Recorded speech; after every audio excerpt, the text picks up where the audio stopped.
regarding the article in the Financial Times about the Biden administration asking Ukraine to cease strikes on Russian refineries to prevent a spike in oil prices.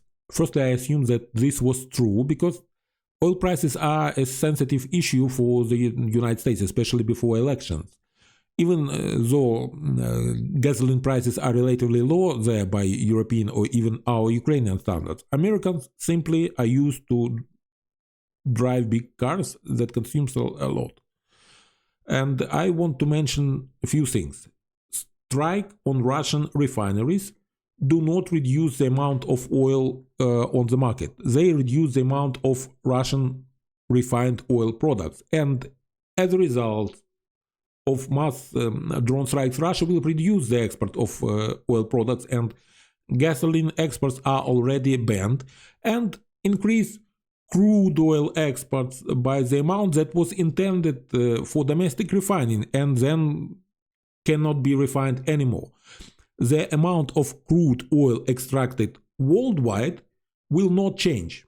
The main effect is that the Russian oil refining industry will earn less. The amount of foreign currency in Russia derived from selling of refined oil products will decrease, and there may be a shortage of gasoline and diesel fuel on the domestic market, leading to increased cost for purchasing and logistics of refined oil products from abroad into Russia. In general, it is perfect sanctions. They won't cause oil prices to rise in the international market. So, why did White House get alarmed, if it did? According to the article, Putin is blackmailing by threatening to cut off the export of Kazakh oil. Kazakh oil companies are partially owned by Western corporations, and a large part of Kazakhstan exports go through Novorossiysk, as well through the northern branch of the Druzhba friendship oil pipeline. So the Kremlin can once again, as it was in 2022, come up with some technical problems, technical difficulties, and stop the transit. Here they can hit two birds with one stone. Western corporations will lose profits and complain, and there will be less oil in the market, which will lead to price increases. I remind you that back in the summer of 2022, the president of Kazakhstan instructed the government to prioritize exports through the Caspian Sea and Azerbaijan. After almost 2 years, I wonder how things are going in this regard. And it was obvious that if Russia finds itself in dire situation, it will run to the United States for help. We've been through this before. It's no coincidence that Moshe Dayan, Minister of Defense of Israel, once said, "Our American friends offer us money, weapons, and advice. We take the money and weapons and refuse the advice."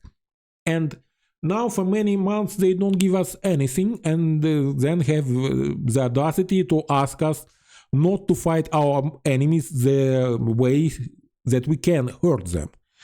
If, for example, Israel has listened every time to the US ask them not to do something, there would be no nuclear weapons in Israel, no victories in at least 2 wars, none of many Mossad operations, included those against Nazis, and indeed maybe no state of Israel itself. And as for the Americans, we can only wish that they finally deal with the Houthis and dismantle all this mess, which is the main reason for the rising oil prices, instead of shifting the blame to Ukrainians. On Ukrainians, I'm sorry.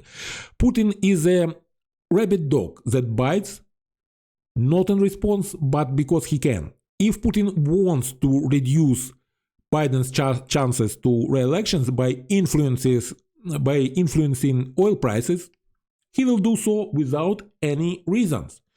That's why rabid dogs are put down. Normally, I'm in the opinion that we should listen to the wishes of our partners if they are done in good faith and they may make sense. But what is described in the article is bullshit. Strikes on Russian refineries should continue. And because the war a lull in the strikes since March 17, I had a suspicion that our leadership yielded to pressure from our partners. I was wrong, as on Friday night there was another strike on another Russian oil refinery in Samara Oblast. So, good work. Slava Ukraini and Moscovy delenda est.